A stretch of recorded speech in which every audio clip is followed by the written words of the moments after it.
En ce temps-là, Jésus commença à montrer à ses disciples qu'il lui fallait partir pour Jérusalem, souffrir beaucoup de la part des anciens, des grands prêtres et des scribes, être tué, et le troisième jour, ressusciter.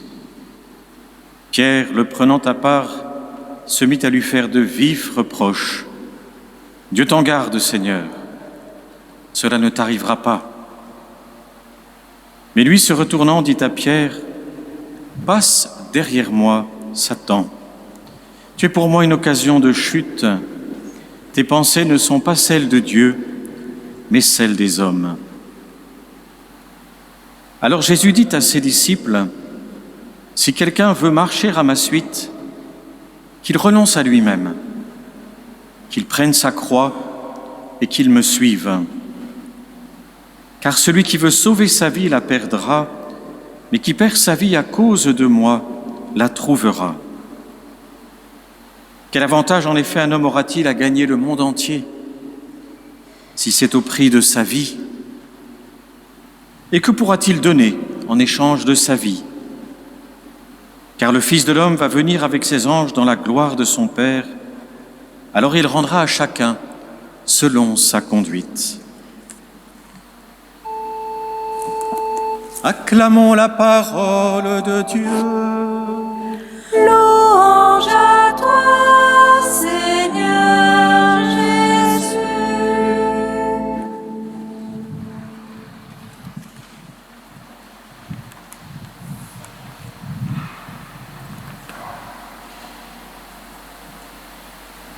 Nous connaissons bien cet évangile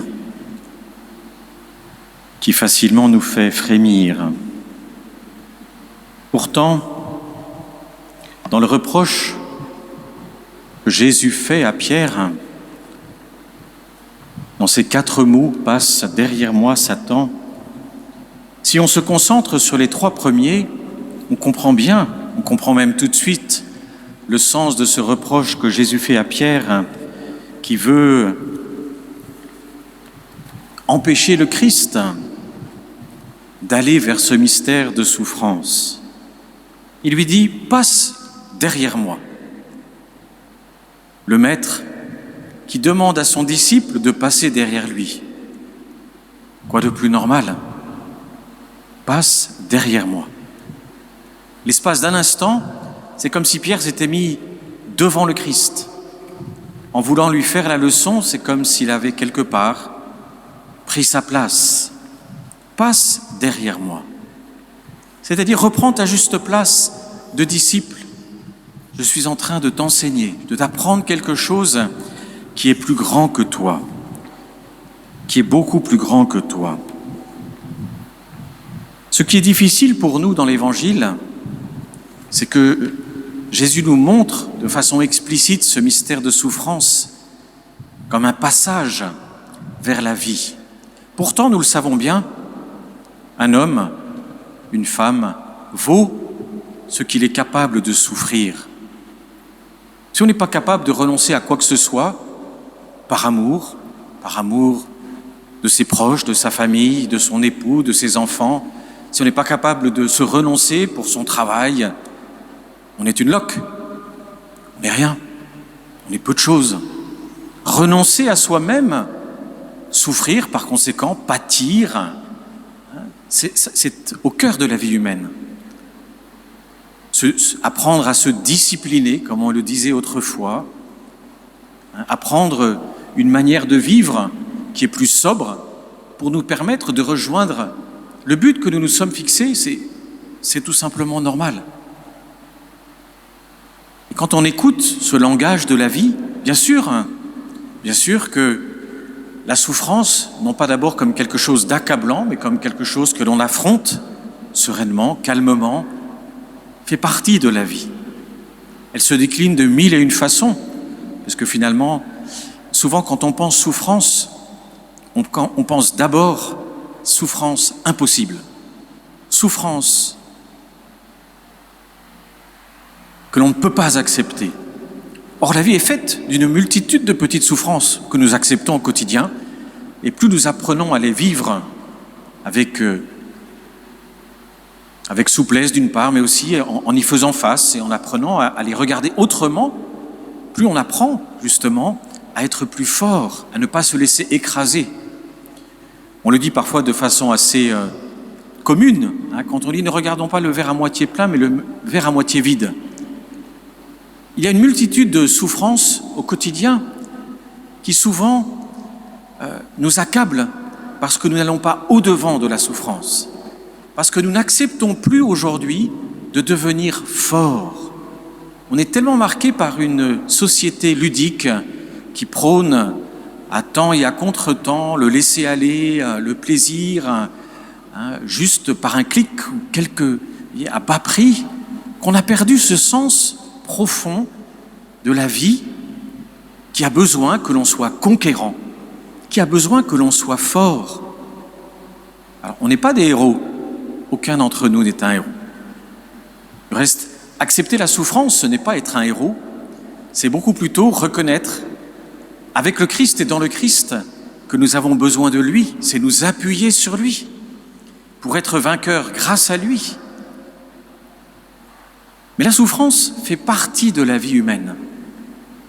On ne devrait pas se surprendre de voir le Christ nous l'enseigner.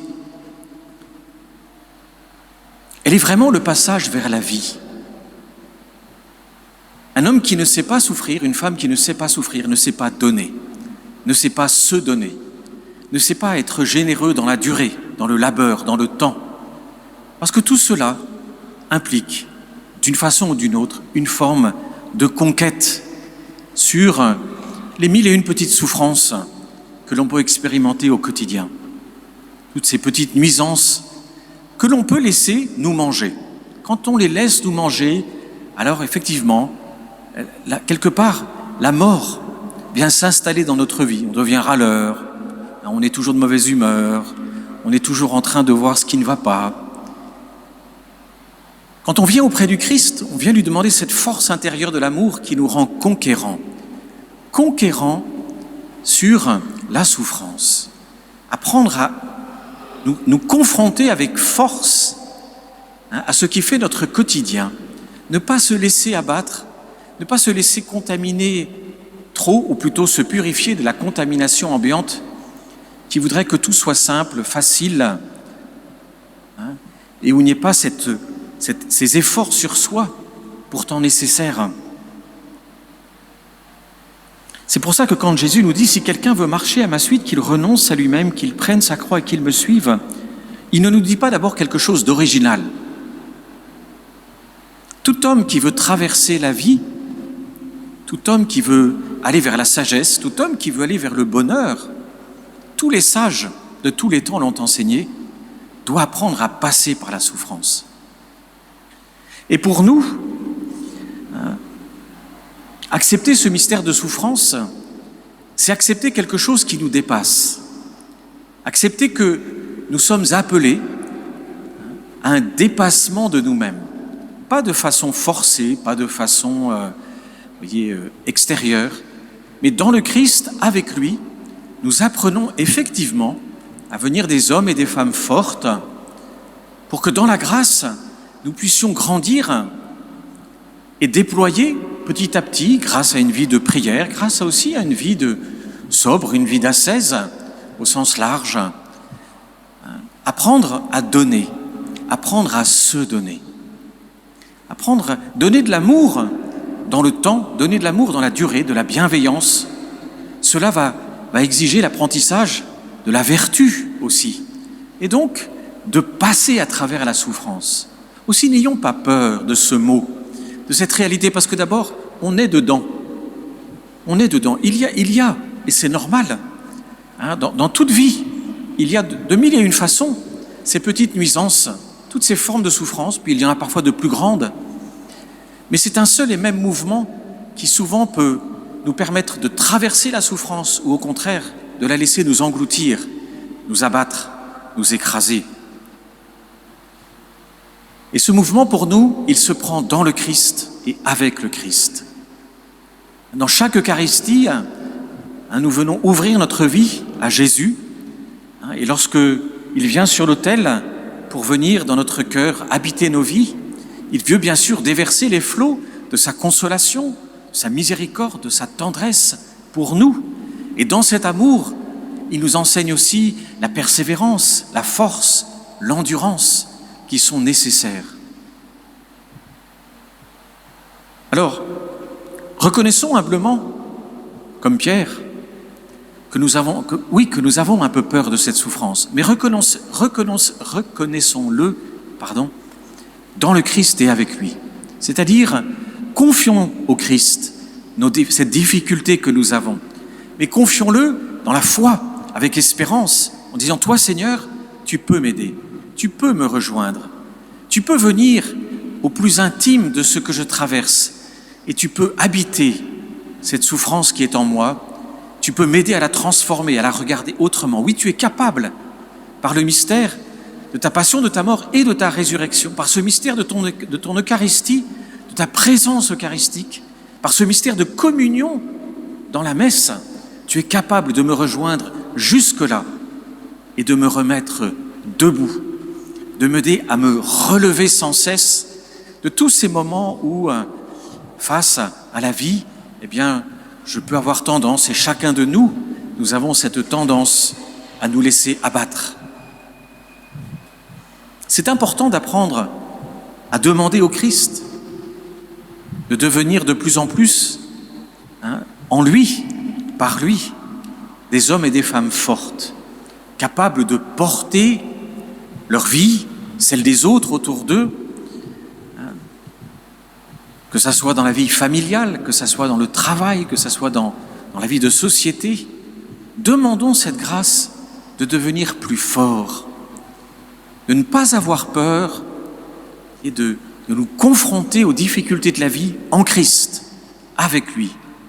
Et dans la communion de lui dire, je crois Seigneur, je sais que toi, tu es capable et tu peux venir au cœur de toute ma vie, quelle qu'elle soit, quelles que soient les souffrances que je traverse, même si elles sont profondes, même si elles sont ancrées, tu es capable de me rejoindre là, de m'apporter la consolation de ton esprit et de me relever, de relever ma tête pour que je sois conquérant et que je sois plus fort, que je puisse rester dans l'espérance et persévérer avec ton amour à travers l'épreuve.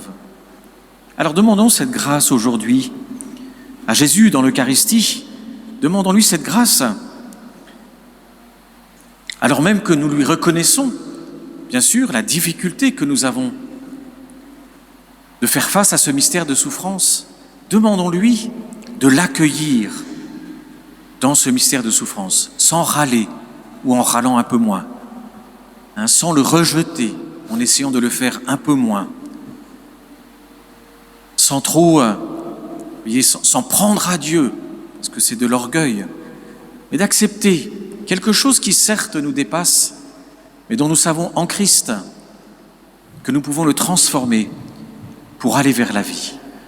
Amen.